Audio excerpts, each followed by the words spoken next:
oknum caleg dari partai politik tersebut yang melakukan kecurangan dengan melakukan tindak pidana politik berupa money politik, yaitu berbagi-bagi sembako kepada masyarakat untuk mendapatkan suara masyarakat di saat pemilu.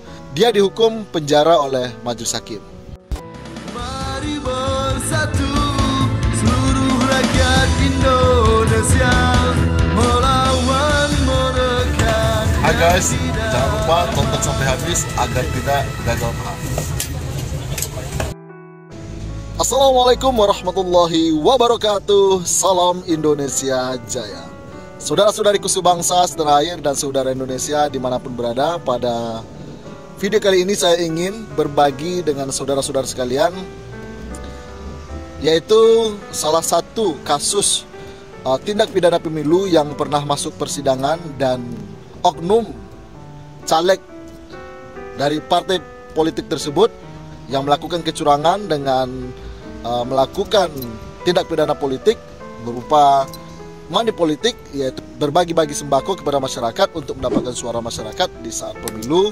Dia dihukum penjara oleh majelis hakim.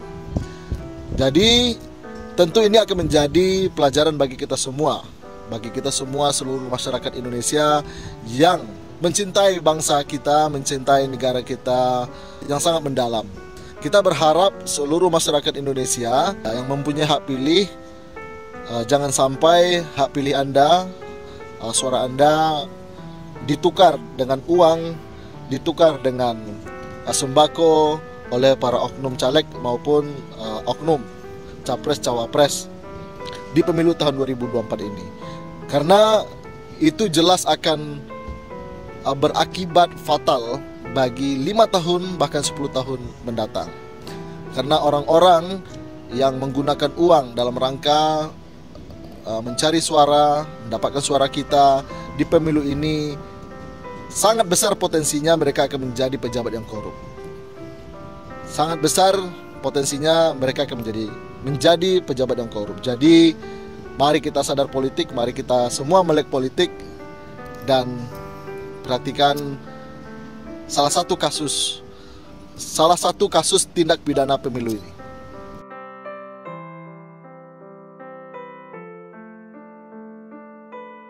Saudara-saudariku sebangsa, setanah air, dan saudara Indonesia dimanapun berada, pada video kali ini saya ingin share terkait tindak pidana pemilu, ya, tindak pidana pemilu yang mana ini saya ambil mereferensinya kepada Direktori Putusan Mahkamah Agung Republik Indonesia.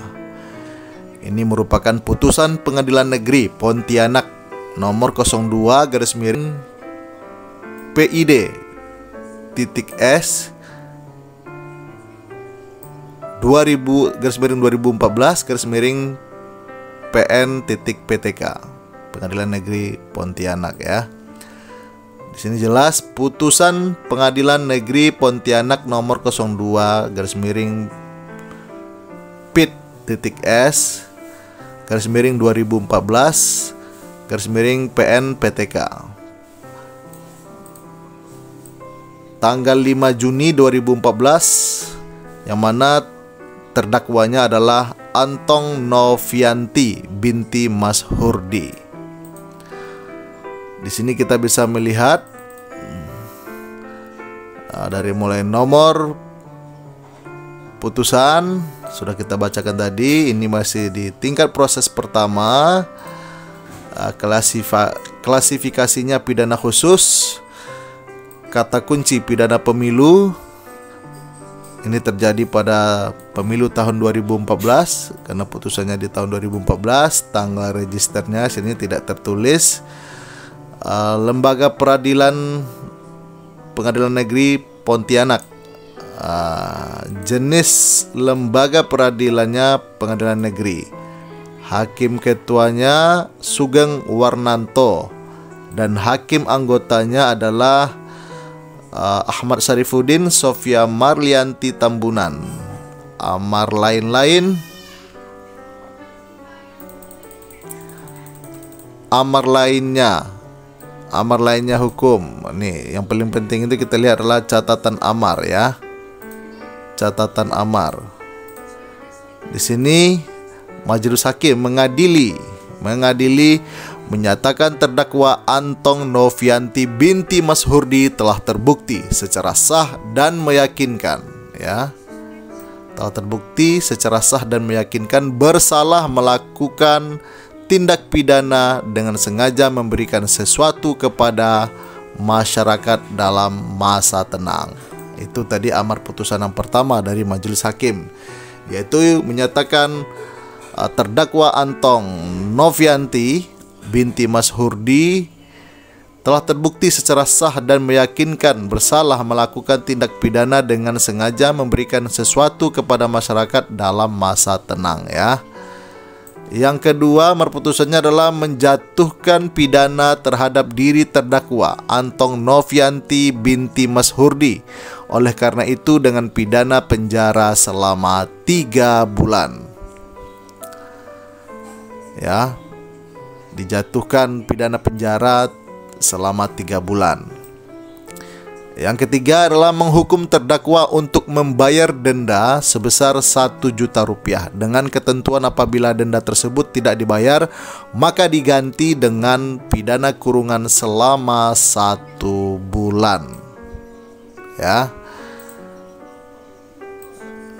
Putusan selanjutnya, amar selanjutnya adalah menyatakan pidana tersebut tidak perlu dijalani kecuali di kemudian hari terdakwa terbukti melakukan tindak pidana lagi dalam putusan hakim sebelum selesainya masa percobaan selama 6 bulan, ya. Selanjutnya menyatakan barang bukti berupa, ini barang buktinya. Sebentar ya kawan-kawan, ya. Barang buktinya berupa yang pertama, ini yang pertama. 1 bundel DPT TPS 26 dan TPS 27 Kelurahan Pal 5 Kecamatan Pontianak Barat, ya. Yang kedua, 1 lembar kartu nama caleg Hanura nomor urut 2 Antong Novianti, ya. Ini Antong Novianti adalah salah satu caleg dari partai politik. Kalau di sini disebut Partai Hanura nomor urut 2. Ini langsung calegnya yang ditangkap, ya, yang dilaporkan melakukan tindak pidana pemilu.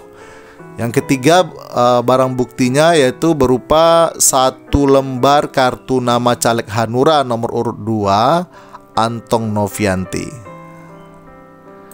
Tuh, ada barang buktinya. Barang bukti yang selanjutnya adalah 1 lembar kartu nama caleg Hanura nomor urut 2 Antong Novianti. Ya, itu barang bukti yang keempat. Ini barang bukti yang kelima, 1 bundel data-data hasil pemungutan dan perhitungan suara untuk pemilu anggota DPR, DPD, DPRD Provinsi dan DPRD Kabupaten Kota tahun 2014 di TPS 26 dan TPS 27. Tetap terlampir dalam berkas perkara, ya. Barang bukti yang kelima ini tetap terlampir dalam berkas perkara. Dan terakhir, putusannya adalah membebani terdakwa untuk membayar biaya perkara sebesar Rp5.000. Yang mana putusan ini dimusyawarahkan, tanggalnya tidak ada, tapi tanggal dibacakan putusan ini adalah tanggal 5 Juni tahun 2014. Sangat disayangkan sekali bahwa dalam direktori putusan Mahkamah Agung ini tidak diupload putusannya seperti putusan-putusan perkara lain. Di sini kita melihat semuanya nol, tidak ada yang bisa kita download, sehingga kita tidak bisa mendalami bagaimana kronologi permasalahan ini, bagaimana pertimbangan hakim dan juga bagaimana pembelaan dari sang terdakwa, baik itu melalui diri sendiri maupun melalui kuasa hukumnya. Jadi itu tadi, ini adalah salah satu bukti bahwa pelaku tindak pidana pemilu itu bisa diproses, baik itu calegnya, mungkin nanti bisa juga capresnya. Jadi intinya pada intinya adalah kita semua harus sadar politik, melek politik. Kita harus menyadari bahwa suara yang kita berikan di pemilu 2024 nanti itu akan bermanfaat untuk 5 tahun bahkan 10 tahun mendatang. Jangan mau sengsara, jangan mau menderita hidup lagi, jangan mau disogok untuk dibeli suaranya untuk menundukkan orang-orang yang tidak kompeten, orang-orang yang berpotensi korup untuk duduk menjadi wakil rakyat kita. Pilihlah orang-orang yang berhati nurani, orang-orang yang benar-benar bisa dipegang integritasnya dalam menyuarakan aspirasi masyarakat kita.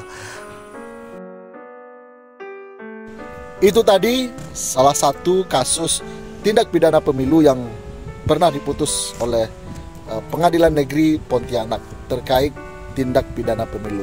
Kita berharap ini tidak dilakukan lagi oleh oknum-oknum caleg ataupun para caleg yang sekarang sedang berkompetisi menjadi wakil rakyat. Tentu kepada seluruh masyarakat Indonesia ini menjadi pelajaran bagi kita semua. Jangan mau memilih orang yang menggunakan kekuatan uang agar dirinya terpilih, karena sangat besar potensinya mereka menjadi koruptor, menjadi pejabat koruptor di masa yang akan datang. Koruptor itu mereka merampok uang kita, uang rakyat Indonesia. Jadi jangan memberikan kesempatan kepada mereka untuk menjabat. Kita berikan kesempatan kepada orang-orang yang lurus, orang-orang tidak menggunakan politik uang, orang-orang tidak cari sembako hanya untuk mendapatkan suara untuk mereka. Pelajari track record mereka dan jangan lupa gunakan HP kita semua, gunakan kamera kita semua untuk merekam setiap pelanggaran, apalagi setiap tindak pidana yang berkaitan dengan pemilu di pemilu tahun 2024 nanti. Itu adalah untuk menyelamatkan masa depan kita semua, masa depan bangsa kita, masa depan anak cucu kita. Saya Kapten Indonesia Oktober SH di sela-sela meeting dengan klien mengucapkan terima kasih sudah menonton video-video saya. Semoga bermanfaat. Assalamualaikum warahmatullahi wabarakatuh. Salam Indonesia Jaya.